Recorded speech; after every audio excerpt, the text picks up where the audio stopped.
आज मैं आ गई हूँ एक रोबोट होटल में जहाँ पर हर एक चीज रोबोट के द्वारा की जाती है। जापान का एक ऐसा होटल जो सिर्फ ओसाका में ही पाया जाता है। Hello guys, welcome back to my channel. आज हम लोग क्योटो से चेकआउट करके ओसाका जा रहे हैं। सच में क्योटो में बहुत मजा आया। अब बारी थी ओसाका जाने की। जब हम स्टेशन की तरफ जा रहे थे ना तो हमें मंदिर मिला था, तो मंदिर में हमने हाथ जोड़े और फिर निकल गए स्टेशन की तरफ। हमने स्टेशन में ही अपनी टिकट्स ले ली थी। उसके बाद सीधा हम ट्रेन के अंदर बैठ गए थे। हमें सिर्फ आधा घंटा लगा क्योटो से ओसाका जाने में। पता ही नहीं चला टाइम कब बीत गया। भाई ये बुलेट ट्रेन ना यहाँ की बेस्ट से भी बेस्ट है। सच में पता ही नहीं चला कि आधा घंटा कब निकल गया। वैसे 15 मिनट की भी एक ट्रेन है, वो भी आप कैच कर सकते हो, लेकिन हमें बाद में पता चला हमने आधा घंटे वाली ली और आधा घंटा भी कैसे निकल गया पता ही नहीं चला। उसके बाद हम लोग निकले स्टेशन से बाहर और उसके बाद जैसे हम स्टेशन से बाहर निकल रहे थे ना, एक बहुत लंबी क्यू लगी हुई थी और यहाँ पर मिल रहा था जूस। तो मैंने सोचा यार इतनी लंबी लाइन है, इसका मतलब कुछ तो धमाकेदार मिल ही रहा होगा। तो मैं भी लाइन में लग गई और लाइन में लग के मैंने पाया कि यहाँ पर मिल रहा था बहुत ही फेमस मैंगो शेक। तो मैंने बोला चलो एक स्मॉल साइज में मैंगो शेक ले लेते हैं, देखी जाएगी टेस्ट कैसा है कैसा नहीं। यहाँ पर सारे फ्लेवर्स के शेक मिल रहे थे। But I tell you guys, अगर आप भी स्टेशन से जाओगे ना और यहाँ पर लंबी लाइन दिखेगी तो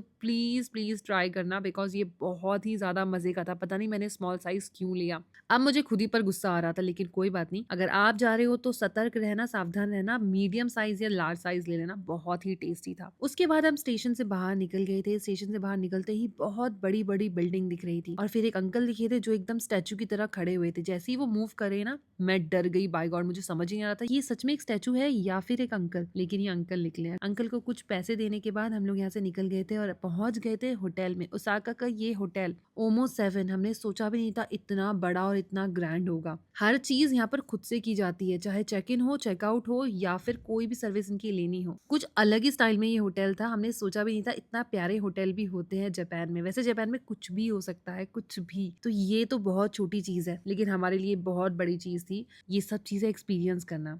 हमने चेक इन करा लिया था, अपना पासपोर्ट, अपना वीजा, सब कुछ दिखा दिया था इसको। दिखाने के बाद फिंगरप्रिंट भी लिए थे इसने हमसे और चाबियां हमने खुद से बना ली थी अपनी रूम की। हमें जितनी चाबियां चाहिए हम उतनी बना सकते हैं। और यहाँ पर ये हमारा चेक इन में 2 रूम्स दिखा रहा था। मैंने कहा यार हम दोनों तो एक ही रूम में रह लेंगे, 2 रूम्स क्यों। फिर हम लोगों ने इसको मना कर दिया कि हमें सिर्फ एक ही रूम चाहिए। तो हम लोग निकल गए थे अपने एक रूम की तरफ, जहाँ पर हमें हार्डली 5 मिनट लगा था चेक इन कराने में। अगर वही चेक इन हम रिसेप्शन से कराते ना तो हमें एटलीस्ट आधा घंटा लगता, लेकिन ये प्रोसीजर इतना क्विक था कि पता ही नहीं चला कि हमारा चेक इन कब हो गया। उसके बाद मैं होटल का थोड़ा सा टूर करने लगी थी, जहाँ पर मुझे बहुत ही प्यारी प्यारी चीजें दिखी थी, जैसे कि बाथरोब, किमोनो, ब्रश, टूथपेस्ट, सब कुछ। आप यहीं से अपने रूम में ये सब चीजें लेकर जा सकते हो। आपके रूम में कुछ भी अवेलेबल नहीं होगा। है ना कमाल की चीज। और तो और यहाँ पर सारे साइज रखे हुए थे, स्मॉल, मीडियम, लार्ज, और मैंने मीडियम साइज पिक कर लिया था। फिर एक अंकल आए थे मुझे बताने के लिए कि आपने गलत साइज पिक कर लिया है, आपको स्मॉल साइज लेना चाहिए। बहुत ही प्यारे थे ये भैया, इन्होंने मेरी खूब हेल्प कराई। सच में इनकी हॉस्पिटैलिटी देख कर ना, इनका नेचर देखकर मुझे जापान के लोगों से प्यार हो गया है, जापान से प्यार हो गया है।